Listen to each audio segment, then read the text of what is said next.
Hey everyone, Graham here.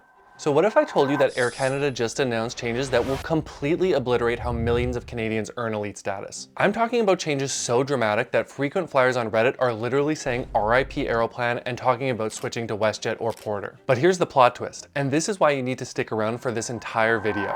These changes might actually be amazing for certain travelers. While everyone else is panicking, I'm going to show you exactly how to use this new system and potentially earn status faster than before. So Air Canada just announced starting January 1st, 2026, they're completely scrapping their current distance-based elite status system and replacing it with something called status qualifying credits. That's based purely on how much money you spend. And I mean purely on spending. No more earning status by flying long distances for cheap. It's pay to play, and the rules of the game have completely changed. But before everyone starts writing Aeroplan's obituary, let me tell you something that'll completely blow your mind. Under this new system, you can theoretically earn 50K elite status, that's Star Alliance Gold status with lounge access, priority boarding, and free upgrades without ever setting foot on an airplane. Yeah, you heard that right, 0 flights required. Sounds impossible? Stick around, because I'm gonna break down exactly how this works, who wins, who loses, and more importantly, how you can position yourself to come out ahead when everyone else is complaining. And if you want to stay on top of changes like this as they happen, because trust me, this won't be the last major program overhaul we see, make sure to hit that subscribe button. I'm posting weekly now, and that's all thanks to viewers like you supporting the channel. These deep dives take serious research, but your support makes it possible to keep bringing you content like this. The death of distance. All right, let's start with what's actually happening here, because the devil is in the details and Air Canada buried some pretty significant devils in this announcement. Right now, earning Aeroplan elite status is like a weird math equation that involves using 2 of 3 different metrics: status qualification miles or status qualification segments and status qualification dollars. It's complicated, but the basic idea is that you could earn status by flying a lot of miles or taking a lot of flights and spending a lot of money. There were multiple paths to the same destination. Starting January 1st, 2026, all of this goes out the window and Air Canada is replacing these 3 metrics with a single metric called status qualifying credits, or SQCs. And here's the kicker. SQCs are earned almost entirely based off how much money you spend, not how far you fly or how many flights you take. Let me give you a real example that shows what this change actually means. Under the current system, if you flew Calgary to Frankfurt in economy, that's about 4,700 miles. You'd earn different amounts depending on your fare type. A flex fare would earn you the full 4,700 status qualifying miles, while a cheaper standard fare would only earn you 2,350 miles. Under the new system starting in 2026, that same Calgary to Frankfurt flight earning is now 100% tied to what you spend. If that flight costs 800 Canadian in base fare, you'd earn 3,200 SQCs if you book an economy flex fare, or 1,600 SQCs if that was a standard fare you booked. Here's what's fundamentally different. It no longer matters how you flew 4,700 miles to get there. What matters is whether you paid $800 for that flight or if you found the same route for $400 on a sale. Distance becomes completely irrelevant, it's pure dollars and cents. This is why the frequent flyer forums are calling it the death of mileage runs. Those savvy travelers who used to book cheap long distance flights specifically to rack up miles, their strategy is now completely dead. The only thing that matters is how much money you spend, not how clever you are at finding long distance flights for cheap. The winners and losers. Let me be brutally honest about who wins and who loses with these changes, because Air Canada's PR department isn't going to tell you the full story. The winners. High spend business travelers. If you're the type of person who books last minute flights in business class, you're about to become Air Canada's favorite child. A $5,000 business class flight will earn you 20,000 SQCs. Do that a couple times a year and you're basically guaranteed 50K status. Domestic road warriors. Here's something interesting. If you're flying expensive domestic routes frequently, this might actually help you. Those Toronto to Vancouver flights that cost $600 plus, but only gave you 2,000 miles, now they're earning you 2,400 SQCs. That math actually works better for expensive short to mid-range flights, assuming you're booking a flex fare. Credit card optimizers. This is where it gets really interesting.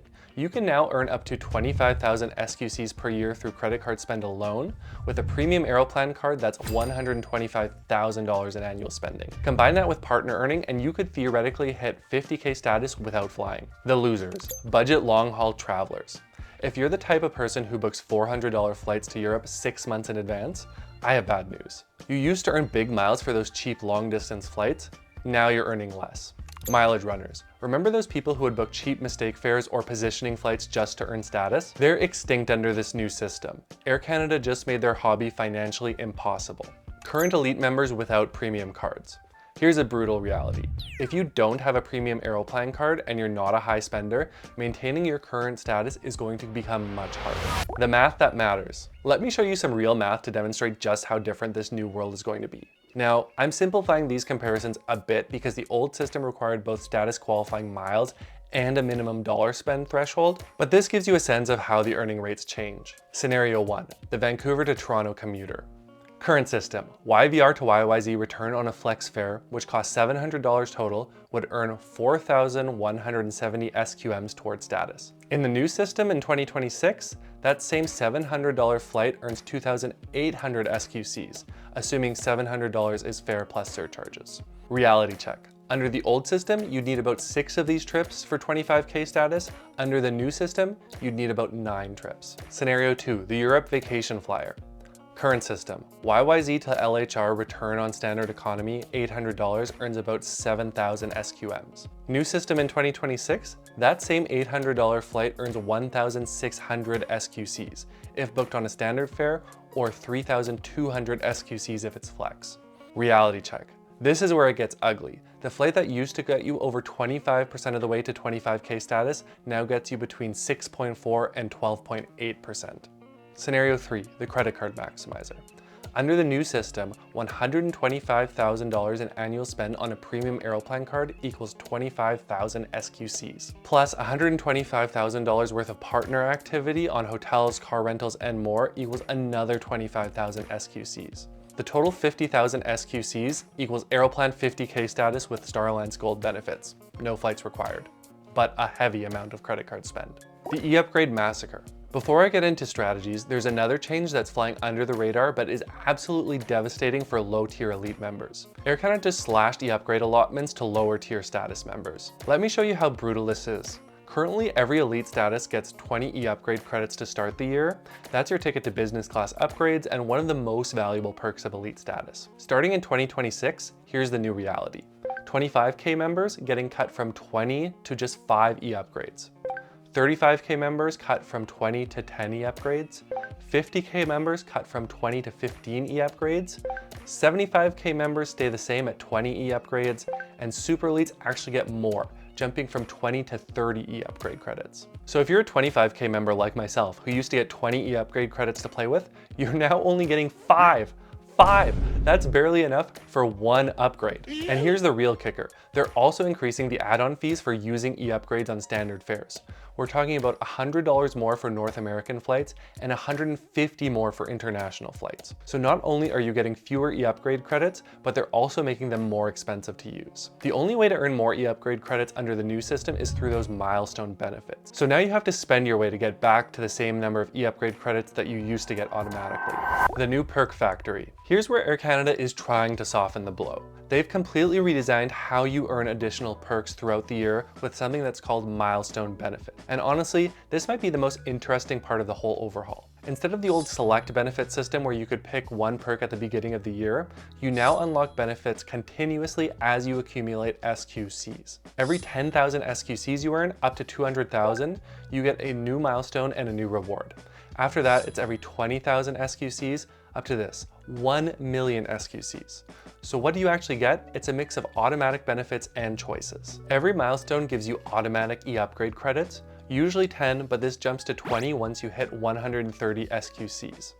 So if you're already a big spender who hits multiple milestones, you could actually end up with more E-upgrade credits than you had under the old system. Then you choose from a menu of benefits that includes priority rewards, 50% off reward flights, Maple Leaf Lounge access guest passes, more E-upgrade credits if you want to double down, bonus Aeroplan points, Air Canada gift cards, status passes that give elite benefits to family and friends, and even the ability to gift status to someone else. The really wild part, at higher milestones, you can choose to gift 25K, 35K, 50K, or even 75K status to anyone you want. Imagine being able to give your spouse or business partner elite status just because you hit a spending threshold. And at 200,000 SQCs, which is essentially super elite spending territory, you can choose to bank your super elite status, giving you a 1-year extension to the first time your status drops below super elite. That's like elite status insurance. This is Air Canada essentially saying, if you're going to spend a lot of money with us, we're going to shower you with benefits throughout the year. It's designed to make high spenders feel valued and keep them engaged with the program. The secret weapons. Now here's where things get really interesting and why I said some people might actually benefit from these changes. Air Canada just handed you a roadmap to play their system, but you need to know how to read it. Secret weapon number 1, the strategic spending strategy. This is the big one. Premium Aeroplan cardholders can earn up to 25,000 SQCs per year through credit card spending. That's $125,000 in annual spending, which I know sounds like a lot, but hear me out. If you're a business owner, if you pay for your family's expenses, or if you have high legitimate spend anyways, this is your golden ticket. The key is consolidating all of your existing spending onto the right credit card rather than changing your spending habits. Because remember, that 25,000 SQCs is already halfway to 50K status. Secret weapon number 2, the partner earning hack. You can earn another 25,000 SQCs per year through partner activity. This includes things like hotel stays with Marriott and Hilton, car rentals with Avid, Budget, or Hertz, and everyday spending at places like LCBO, Starbucks, and Uber. The earning rate is 1 SQC for every 5 Aeroplan points you earn with partners, so if you earn 125,000 Aeroplan points through partners, that's your full 25K SQC bucket. Secret weapon number 3, the fare type game. This is crucial. The type of fare you book now makes an even bigger difference. Economy basic fares earn 0 SQCs, standard fares earn 2 SQCs per dollar spent, but flex fares and above, including business class, earn 4 SQCs per dollar spent. So if you're serious about status, you're basically forced to book a flex fare or higher. Yes, they cost more, but you also earn twice the rate towards status. Secret weapon number 4, the milestone system. This is actually kind of brilliant. Instead of the old select benefits system, you now earn milestones every 10,000 SQCs you accumulate. Each milestone gives you automatic E-upgrade credits and your choice of benefits like lounge passes, bonus points, or gift cards. This means that even if you don't hit a full status tier, you're still getting benefits for your spending along the way. The timeline strategy. What to do right now. Here's what's really important about timing. These changes don't take effect until January 1st, 2026. This means you have strategic opportunities in 2025 that you need to know about now. For current Elite members, if you currently have Elite status, you have a grace period. Your 2025 status is extended until March 31st, 2026, giving you extra time to figure out this new system. Also, if you have rollover SQMs from 2025, they'll be converted to SQCs at a 5-to-1 ratio up to a maximum of 40,000 SQCs. This could give you a significant head start on earning status in 2026. For people considering Elite status, if you've been on the fence about pursuing Aeroplan Elite status, 2025 is your last chance to do it the old way through distance and segments. After that, it's all about the money. The real talk section, my honest opinion. Let me give you my unfiltered take on these changes, as I think there is a lot of unnecessary panic out there. The good. This system is actually more transparent and simple than the old one. Instead of juggling 3 different metrics, you just need to track 1. And the ability to earn status through credit card spending and partner activity gives people even more paths to Elite benefits. The bad. This is absolutely devastating for budget travelers who used to leverage long-distance cheap fares to get status. If you're the type of person who books $300 flights to Europe and expects to earn Elite status, those days are over. The ugly. Here's what's really happening. Air Canada is forcing anyone who cares about status to book flex fares or higher. Basic fares earn 0 SQCs, standard fares earn half the rate, but flex fares earn the full 4x multiplier just like business class. This is brilliant from Air Canada's perspective. They have way more flex fare inventory than business class seats. So they're essentially pushing the entire status-conscious population towards their higher margin economy fares. Status programs have always been about getting people to pay more for perks, but Air Canada is just being more blatant about it now. They're not just rewarding their business class passengers, they're creating a massive incentive for economy travelers to upgrade to flex fares if they want any shot at status. It's a revenue optimization strategy disguised as a program simplification. Who should even bother with this new system?